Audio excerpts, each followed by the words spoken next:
Hey guys, this is Eric Broadus back again with another video for YouTube, and today I'm going to be discussing straight from an officer's perspective of what it takes to make it in the United States Armed Forces. I talked with an officer of the Army, and this is what they shared with me and on what it takes and certain tips that you need to know. The first thing that was shared with me was, if you're going to be in the armed forces, you need to have some grit. Grit is that extra something that you can't put your finger on, but you know it's there. Basically, it's called heart. The second was called passion. And third was called desire. Basically, everybody knows what passion is, and often, many times, you'll hear motivational speakers talk about you should do what it is that you're passionate about or what you love to do for a living. Passion is that fire or that flame or that drive that gives you the will to keep going and keep you hungry about something. Desire is what is in your heart and what you're hungry for. So grit, passion, and desire was the first three things that was shared with me if you desire to be successful in the armed forces. Another tip that was shared was to ignore the politics or the political nonsense. In any corporation or any business, there's going to be some politics, and definitely in the military, any branch of service, there's definitely going to be protocol and politics. So sometimes we may not like exactly who was running the organization or how it's going, and maybe the protocol that a particular entity may have, but if we want to get by, we have to focus on our objective and basically push all of that to the side and get the goal and the mission accomplished. You know, what is your focus and what is your objective? So you have to put politics aside sometimes in order to get your overall objective accomplished. Another key point that was shared with me was be assertive in your career. Your career is your responsibility. Don't leave anything up to chance. Don't leave it to others. Don't leave it to your supervisor to decide. This is your career. You decide how far you want to go. So you don't want to leave anything to chance. Dot all your I's, cross your T's. Be informed. Know exactly what is going on, and for any branch of service that you join, you should be informed and know your rules and regulations. You can't expect to excel at something when you don't know the rules and how the game is played. So be assertive in your career. Don't take a chance or anything. Don't leave your fate in somebody else's hands. Take control of it.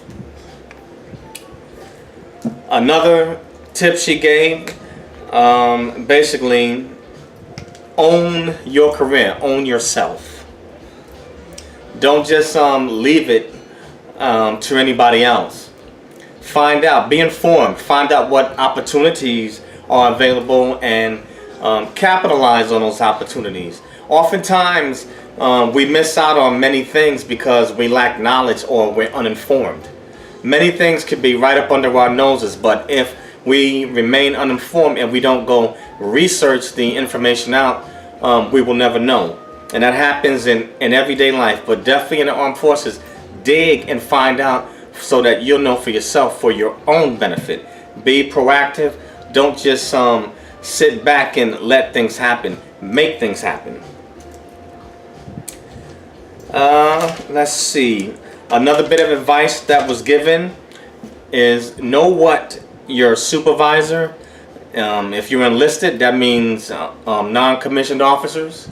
If you're an officer, that means officers. But for enlisted, you're going to want to know what your non-commissioned officers and your officers can do. Know what they can do and hold them accountable for it. Many times, leadership,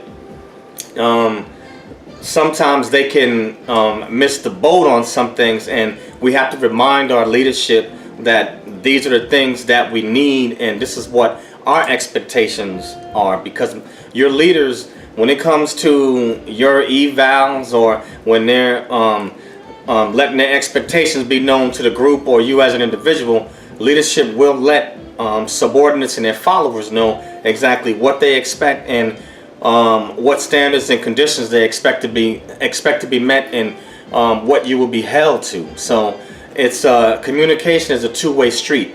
So the advice was given: know what leadership can do for you and hold them accountable.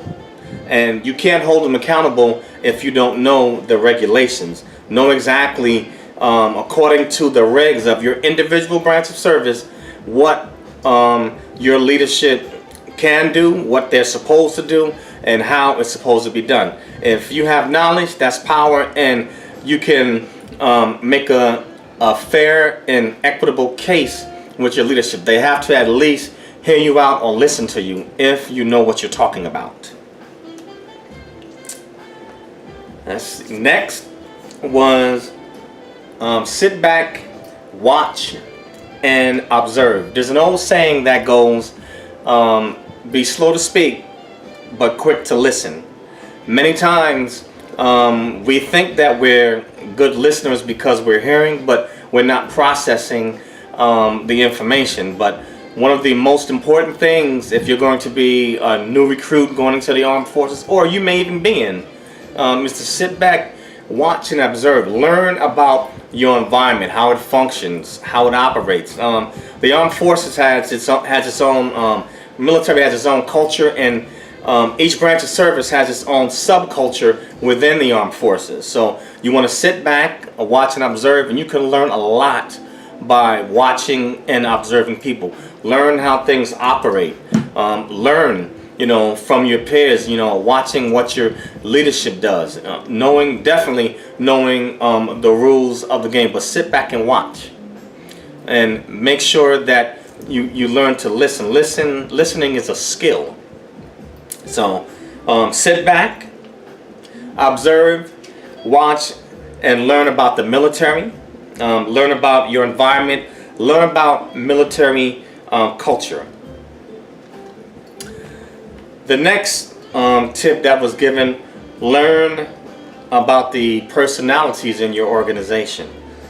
This is called emotional intelligence. In any organization, the armed forces is no different. People are people. You have a different range of personalities, and everyone is different. So you definitely want to have emotional intelligence and get a feel for people. What you may be able to say to one person, they may not respond the way that you think that they should. Each person is different, so you definitely have to get along in the armed forces, as it is a team environment, but you want to get familiar with the personalities that you're serving with, because you're going to need these individuals and they're going to need you also. So we've suggested emotional intelligence. Learn about those who are around you and the different personalities. Know what can and cannot be said to different individuals. Everybody is different, and we all process and take in information totally different. So if you want to be successful in your career in the armed forces, learn the different personalities that you're working with, who you're collaborating with, and whom you're dealing with. This will make for a much smoother transition throughout your career. Another tidbit of advice is, if you are in a career field and you suddenly decide that you want to make a change, retake your ASVAB exam.